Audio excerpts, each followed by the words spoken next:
Yay! Hello! Happy Thursday! Happy Leap Day! Happy extra day of the year! I hope you are getting to enjoy it somehow. I cannot believe that we are almost finished with Q1. The last month of Q1, of course, starts tomorrow.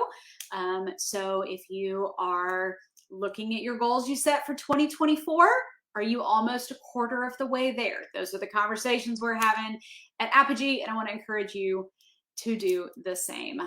So welcome, thanks for joining. I am doing this a little bit earlier than I had anticipated because we have some weather coming in, and I wanted to make sure that I was able to get this recorded for you because this is one of probably the most important, most thought about aspects of running a really successful online presence, and it has to do with branding. And that's one of the things I'm an OG blogger. I'll get to that in a second. But it's one of the things that was not super prevalent back then and isn't as much as we see anymore. And I'll go into more of that in just a second. So hi, I'm Lindsay. I'm the managing director here at Apogee, if you do not know who I am.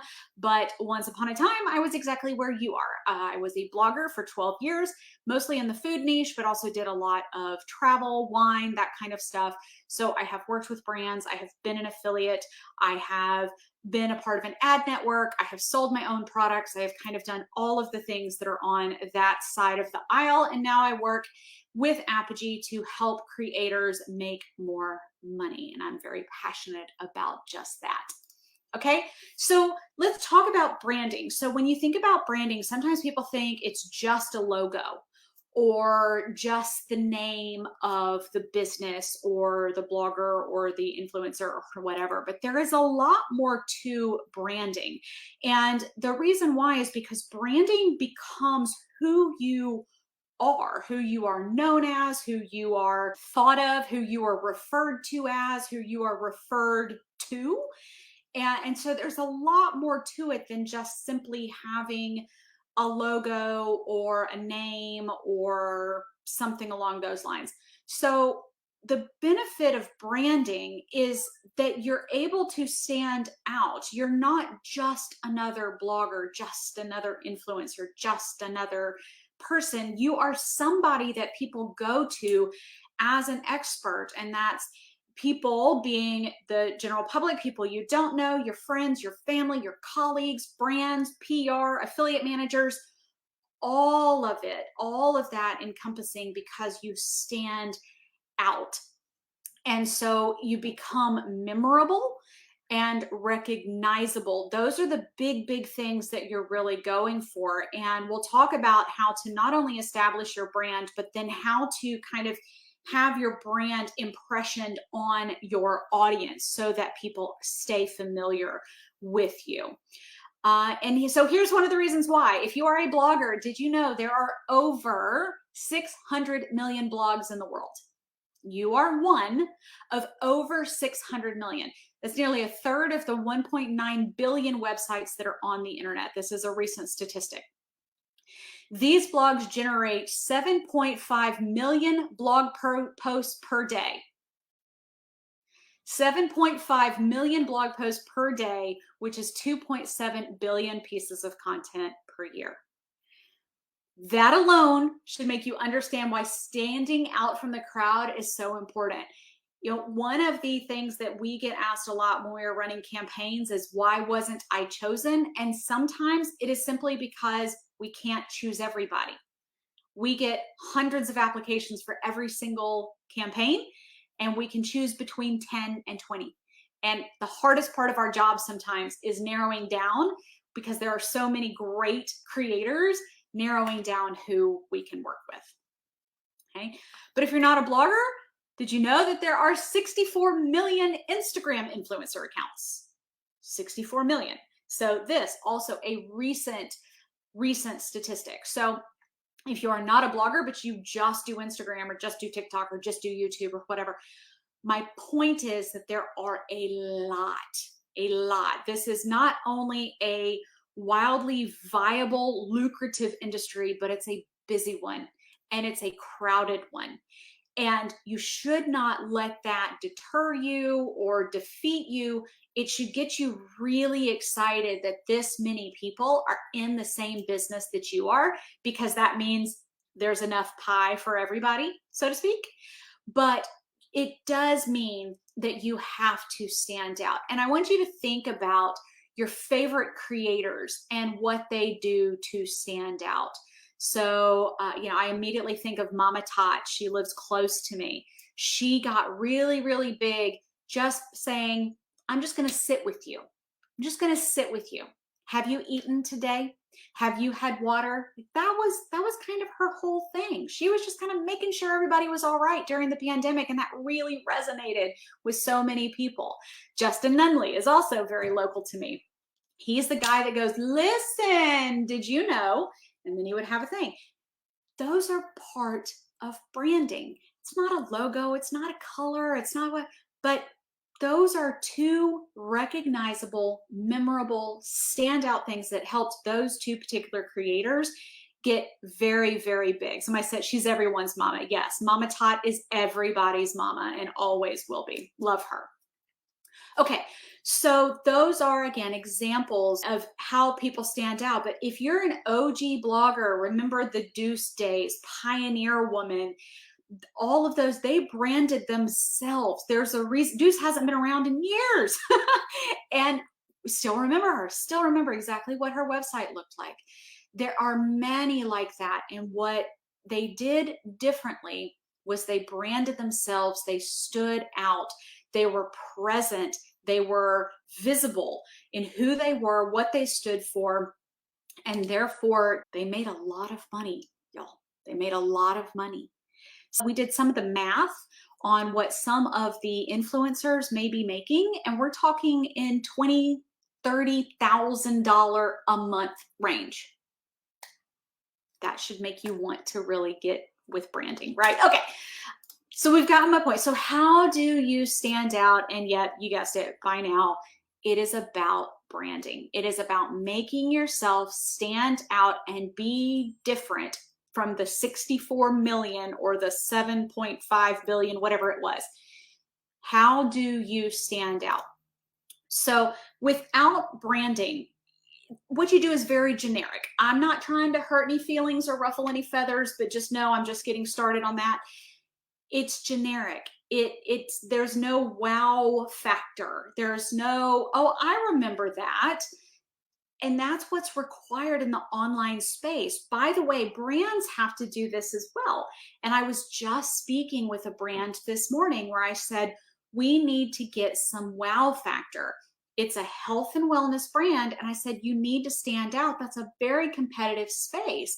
And while the brand was super passionate about their product, as they should be, I said, we need to have something that makes you stand out. Why would someone choose your protein powder over all of the other ones that are out there? You have to have something, because otherwise it becomes generic and you just kind of fade in with the rest. The same is true as a creator. What makes you stand out? Also, along with that is low credibility. So where that comes into play is when you are promoting affiliate links or PR products or your own products. If you don't have that kind of like, know, and trust factor, which is a part of branding, people aren't going to be as inclined to buy. You're letting them know the product exists, which is great for brand awareness, and PR loves that. But if you're wondering why it is you're not really converting, this could be one of the factors why. Again, increased competition, you're not standing out, you're just kind of fading off into the noise. A limited audience. Again, I'm not gonna try to hurt anybody's feelings, but if you're not standing out, if you're not doing something that really engages people and gets them excited, you're going to have trouble getting the average person that doesn't know you to follow you, to engage with you, to be a part of what it is that you do. So you're going to end up with that limited audience, which is people that love you anyway. So it's the mom, the sister, the high school friend, that kind of thing. But you're trying to get the attention of strangers. And it's very difficult to grow, much less keep their interest and keep them engaged with you if you are just kind of generic and just kind of one more person. With branding, there is identity and recognition, credibility, trust. People know you, they like you, they trust you. You recommend something, they're going to buy from you. That's just how it works. And think of it as a consumer yourself. Who do you buy from? Who do you watch regularly, and why? What is it that they do differently, or how do they engage you? How do they hook you differently? You need to recreate that. Okay, the things that Mama Tot did, that Justin did, that Deuce did, that Pioneer Woman did, and I can keep going with a bazillion more. Erica Taylor is one of my favorite creators on TikTok because she is a 46-year-old makeup artist. I'm 43, about to turn 44. What she does works for me. So we have that in common, but she is so good. She's a little bit edgy, which I love. I am also, but she's very good at connecting, and she talks about and makes fun of some of the trends that we have, the super dark eyeliner and all that kind of stuff. Anyway, that is how she stands out. I have purchased way more stuff from her than I can imagine. So, but she makes it different. She's very niche, very niche. 40 something skincare is very different from 20 something skincare. Okay. All my 40s say amen. So you have to have something that stands out. You have to have something that makes you resonate, and then finding your audience. She probably doesn't have a lot of followers in their 20s, and that's fine, because the content that she creates is not for them. She's been very good about finding. And then what's really neat too is, even in the comment section, all of us 40-year-old women are talking to each other.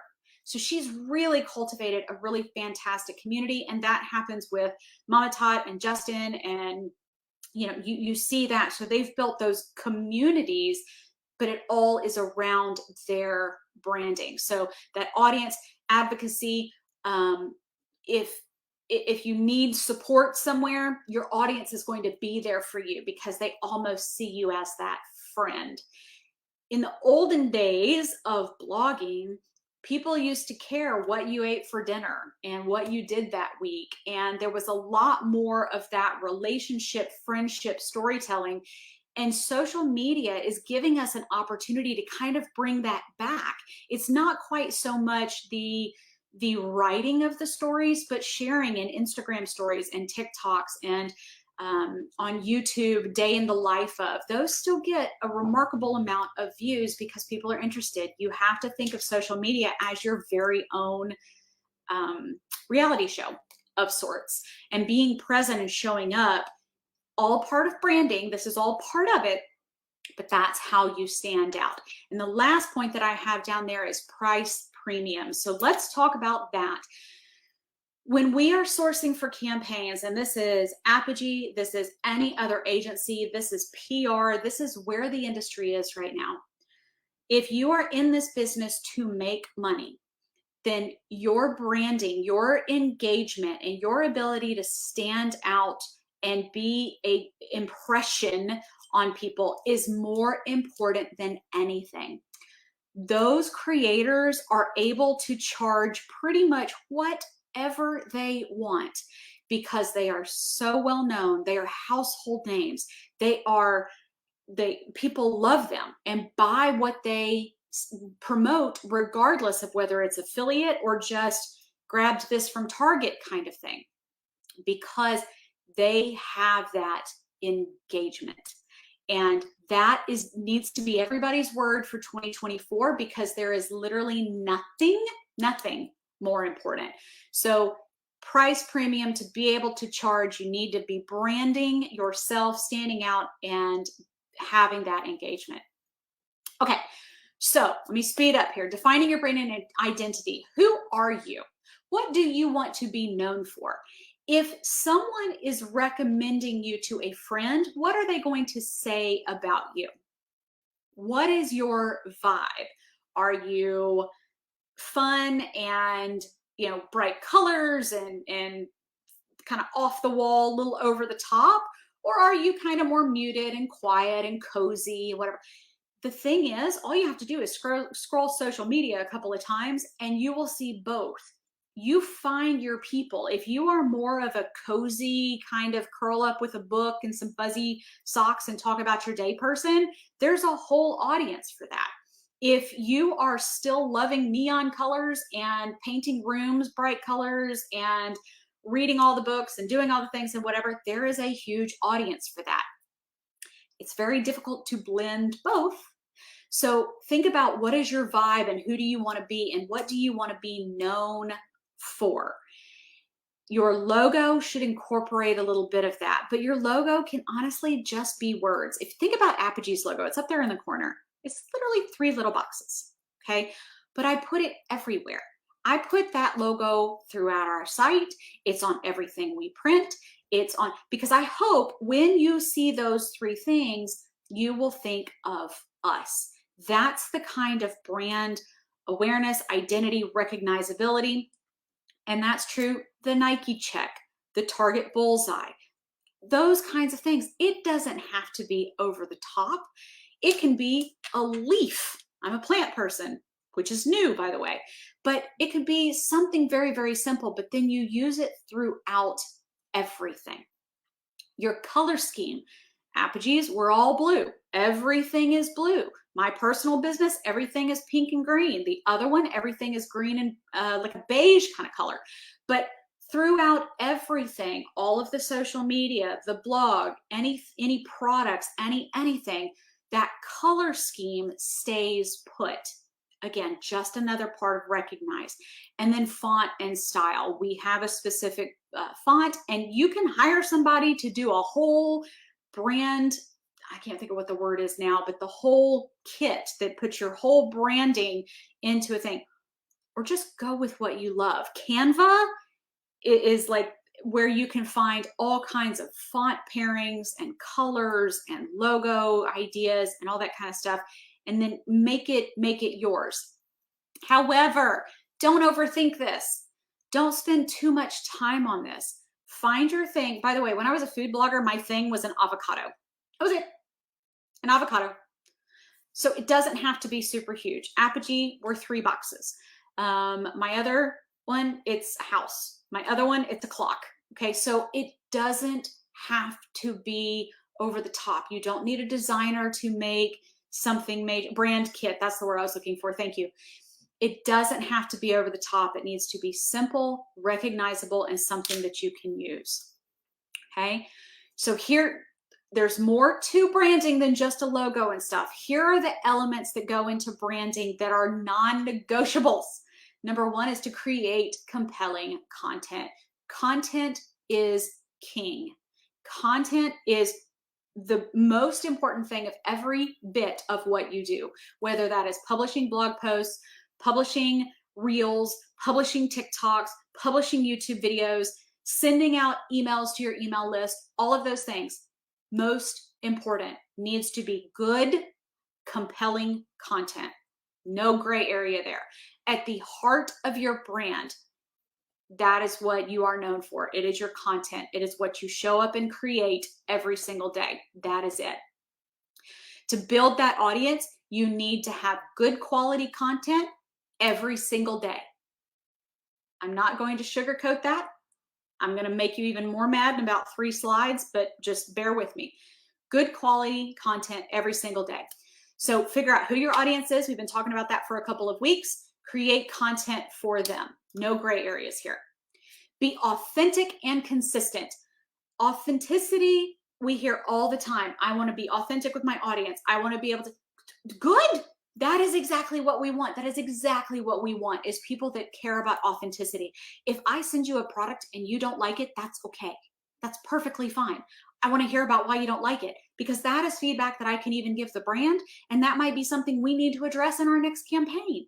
So don't shy away from telling me that. If you don't like it, tell me. Be authentic. Be honest. And I'm even really okay if you put, now let's not go crazy, but if you put that as part of a campaign. I can talk about products that I love and products that I don't love.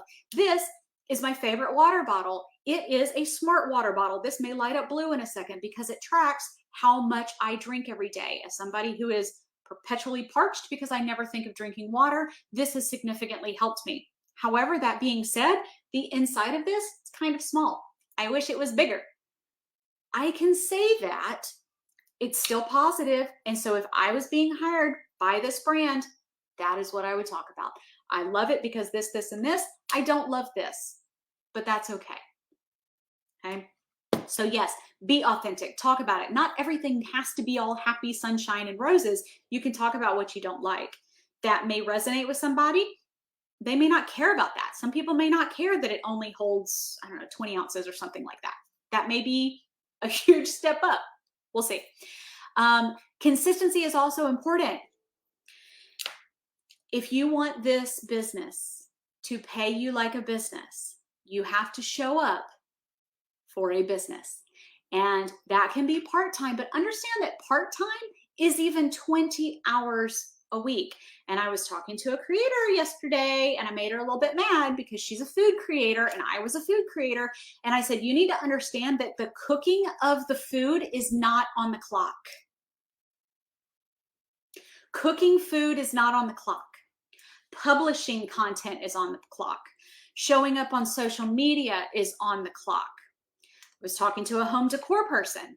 Painting the room is not the part of the clock. It's not part of the 20 or 40 hours, whether you're full-time or part-time. That part doesn't count. That is not profit-producing activities. You have to consistently show up with profit-producing activities in order to grow your profit. That's just how it is. We'll talk a little bit more about that in a minute. Hold on. Engage with your audience. So this is another thing about branding that you need to focus on. We talk about the engagement rate with how your audience engages with you, but you also need to engage with them. It is a two-way street. So when somebody comments, reply to their comment. Find something to say. Find something. Thanks so much. I love that point of view. I appreciate you stopping by. I hope to see you here soon. Every comment, every engagement, everything needs to be reciprocal. Engage back. Mama Tot, Justin, they are very engaged. They reply to comments by creating more videos. That has been a whole thing. That's one of the things TikTok really excelled in, and now Instagram, you can do it. So don't just publish, be social. When you are writing a blog post, when you write it, it needs to connect to other blog posts within your blog. You need to figure out, are there other creators out there who might link to you? Can you link to them? All of this business is very social. You're not a one man on an island kind of thing. It all needs to be very social and interconnected. So don't just expect your audience to engage with you. Engage with your audience as well. Okay, here's where I'm going to make you mad. If you are in this business to make money, and whether you are part-time or full-time is irrelevant, these are the things that you should be doing every single week to have the kind of profit that means this is a true business and not a hobby. Remember, businesses make money, hobbies cost money, okay? On a weekly basis, without fail, you should publish, if you are a blogger, 2 to 3 new blog posts every single week. It should not be taking you days and days and days to create a blog post. It should take you maybe half an hour worth of keyword research, maybe an hour and a half to write, a little bit of editing, interlink everything, hit publish. Maybe 3 hours tops. 3 hours tops, including keyword, writing, interlinking to publish. If you're working 20 hours a week, which is part-time, there is no reason why you cannot do that 2 to 3 times. There is not. Remember, if you're a food blogger, the cooking is not on the clock. If you're a decor blogger, the designing is not on the clock. If you're a tech blogger, playing with the tech, not on the clock. Told you I was going to ruffle some feathers, but this is how you make money, okay? Now, in addition to those 2 to 3 new blog posts, if you're a blogger, you need to be updating your old content. 2 to 3 of those per week without fail consistently. Again, that should really only take 30 minutes to an hour because the content is already there. But what additional content can you add to it? Are there new interlinking opportunities? Has some of the information changed? Did you shoot new photos for it? SEO is constantly changing, right? So your content needs to be constantly updated. Letting old content just die in the archives is the quickest way to tell Google that you do not care if that information is still accurate, and therefore it should not rank as highly in search. Because everything changes, everything is updatable. So spend 3 hours on a new blog post, spend an hour updating an old blog post. Email, one of the most lucrative things you can do as a blogger is build an email list. You don't have to worry about algorithms. You don't have to worry about search results. You don't have any of that. Email list is gold. And some of the biggest creators that are making money via affiliate especially is done through email. If you are creating and updating all of this great content, there is no reason why you should not be able to very easily compose 1 to 2 emails per week. Remember, we're still working in a 20-hour week here, okay? And then the last thing is to show up on social daily, every single day. Every single day. If you want to take weekends off, you will not grow as quickly because for the same reason that you want to take weekends off is the same reason that most people are on the weekends. Okay? They're getting a break from their 9 to 5. They are on social media to experience somebody else's life. That is why Sunday, especially in the food niche, is traditionally the largest engagement day. Tuesdays are the day that we've found that our emails are the busiest. Okay, you have to find your thing. But when you are looking at a week, and I'm not trying to make anybody mad, I want you all to make so much money that you are not stressed, no matter what the economy is doing, right? This is one of the ways that you do it. Publish 2 to 3 new posts a week. Update 2 to 3 new posts a week. Send 1 to 2 emails out to your list a week, and then show up on your chosen social media platform daily. Instagram is always going to be my favorite. It always has been. But find your thing. Is it Instagram? Is it Facebook? Is it TikTok? Is it YouTube? Is it Snapchat? Like whatever.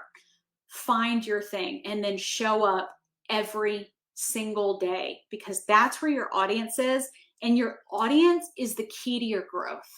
Your audience is who is going to take you from spinning your wheels and not making any money to getting yourself in a position to charge brands more, to make more from affiliate, to get into that ad network or to increase your ad spend, to sell your own products.